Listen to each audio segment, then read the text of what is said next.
চলতি বিশ্বকাপে বাংলাদেশ ক্রিকেট দলের ভরাডুবি আমরা সবাই দেখেছি।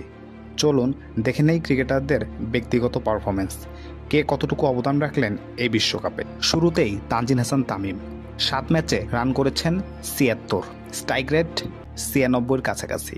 সৌম্য সরকার 2 ম্যাচে রান সংখ্যা 10, লিটন দাস 7 ম্যাচে 139 রান, নাজমুল হোসেন শান্ত 7 ম্যাচে 112 রান, তাওহিদ হৃদয় 7 ম্যাচে 153 রান, গড় 21.85।